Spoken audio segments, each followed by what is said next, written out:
Magandang umaga. Ngayon po ay araw ng Biyernes, July 26, 2024 at update po muli sa lagay ng panahon. Ayon po sa pag-asa, lumabas na ng ating Philippine Area of Responsibility ang bagyong si Karina. Sa ngayon, wala na po itong direktang epekto sa lagay ng ating panahon, kundi hanging habagat po ang nagpapaulan at nakakaapekto sa ating bansa na pinalakas ng bagyong Karina. Samantala, isang bagong low pressure area ang binabantayan na nabuo ngayon at sa may southeastern Mindanao.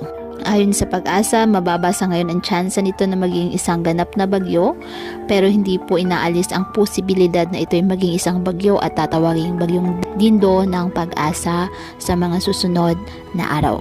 Kaya patuloy lamang na mag-antabay ng iba pa nating weather updates at sa updates po na ipapalabas ng pag-asa hinggil po sa lagay ng ating panahon. Kaya patuloy po natin na pinag-iingat ang ating mga kababayan sa banta po ng mga pagbaha at pagguho ng lupa, lalo na po kapag may malalakas na ulan, at ugaliin na magdala palagi ng payong o kahit anumang panangga sa ulan sa tuwing lalabas po ng ating mga tahanan.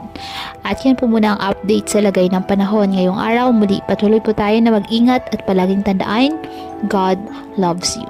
Stay safe and God bless.